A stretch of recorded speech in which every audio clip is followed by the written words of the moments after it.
A boulder the size of a city crushes a god. Golden blood splatters the scorched earth. Mountains shatter into dust while oceans boil into steam. This is year 10 of a brutal stalemate. The sky falls. On one side stands the old regime of titans. On the other side stand angry kids who want the throne. It represents a family dispute that breaks the planet. The stakes demand absolute control over the cosmos. To win, the rebel king must cross a line no god ever crossed. This is the story of how Zeus won the universe and why it ultimately cost him everything. Last episode, a son poisoned his father. Zeus tricked Cronus. Cronus vomited his 5 swallowed kids, and the royal family split into 2 factions. The Titanomachy began. This conflict functions as a civil war for the universe, while both sides fight a war of total attrition. For 10 years, neither side gained a single kilometer. The oceans turned toxic.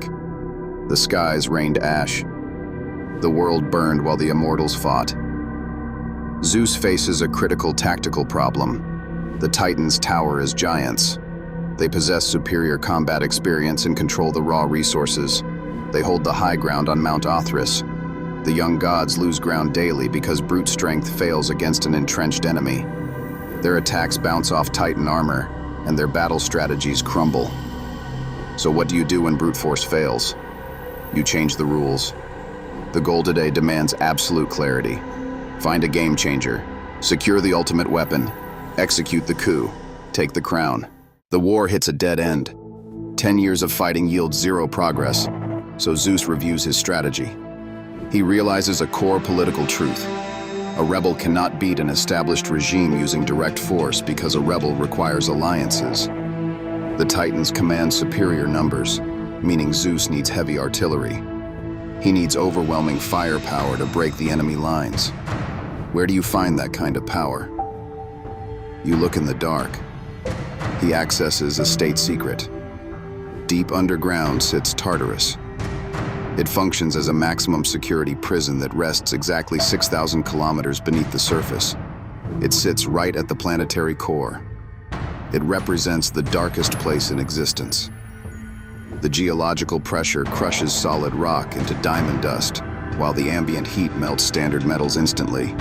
Inside this prison sit the first biological outcasts, the Cyclopes, the Hecatoncheires. Uranus locked them up, and Cronus kept them locked up. They languish as political prisoners. They suffer in absolute sensory deprivation.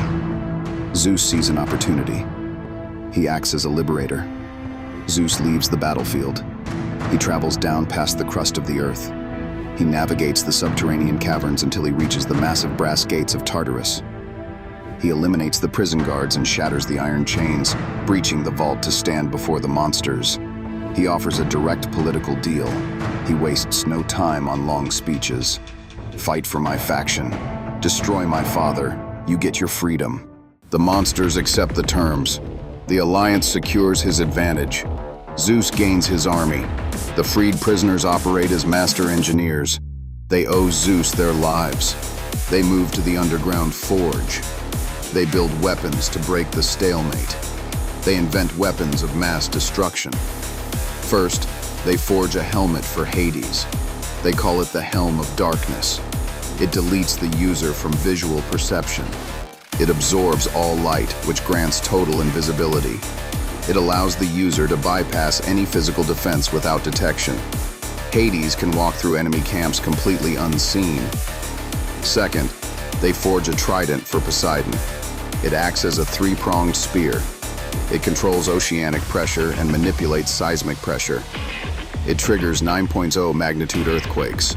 It summons tsunamis measuring 100 meters tall. It turns the water itself into a weapon. Poseidon can drown entire armies. Third, they build the master weapon for Zeus. The Cyclopes trap raw plasma. They harness atmospheric static to forge the lightning bolt. It lacks a metal blade.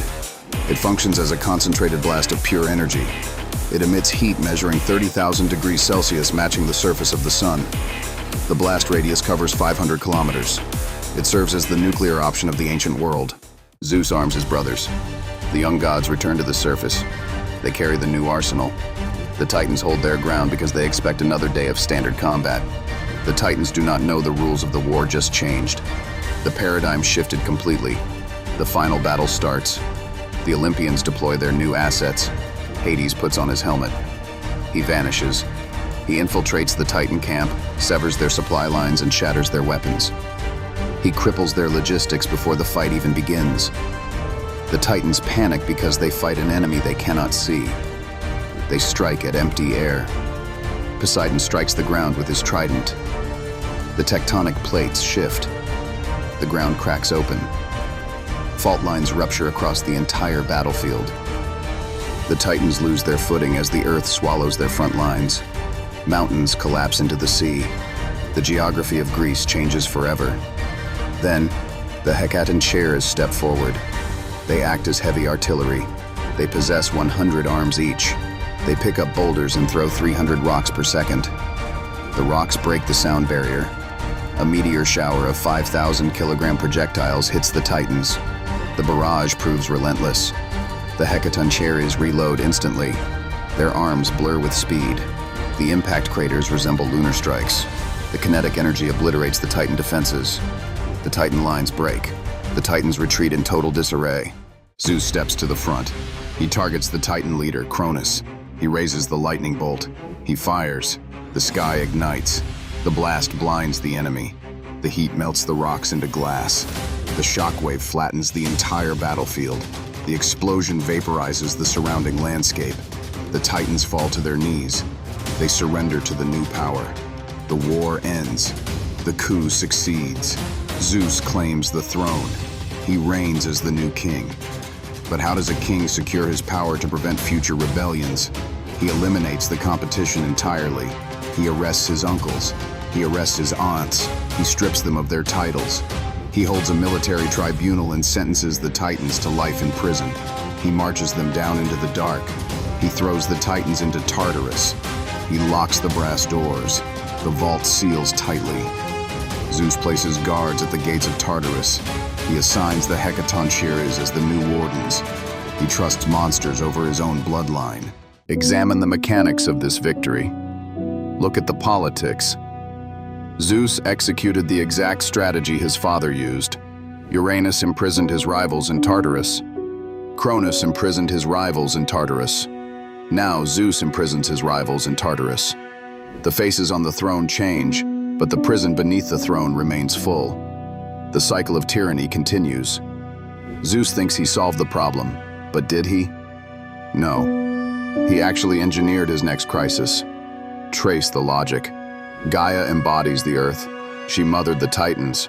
She hated Uranus because Uranus locked up her monster children. She armed Cronus and instructed Cronus to kill Uranus. Then she hated Cronus. Cronus kept the monsters locked up. She backed Zeus and helped Zeus defeat Cronus. Now Zeus sits on the throne. What does he do? He locks up a different set of Gaia's children. He locks up the Titans. Gaia expects a seat at the table. She expects shared governance. She expects her children to live on the surface. Instead, Zeus ignores her. He consolidates absolute power. He rules alone. He centralizes all authority on Mount Olympus. He builds his regime on paranoia.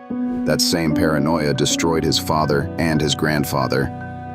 He repeats the fatal error of his predecessors. Why?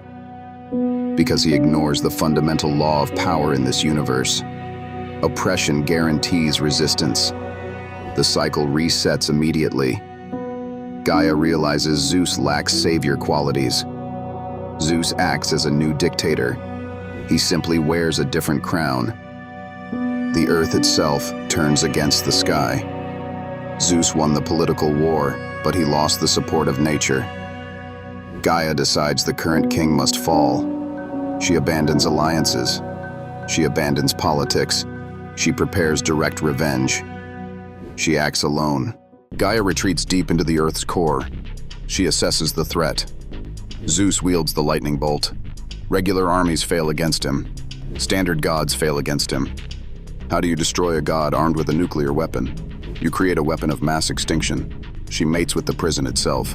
She mates with Tartarus to give birth to one final child, Typhon. Typhon fathers all monsters. He functions as a biological weapon. His head brushes the stratosphere.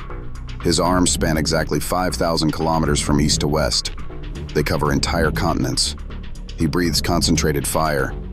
He controls Category 5 hurricanes. His footsteps trigger seismic events measuring 9.0 on the Richter scale. The earth cracks under his weight.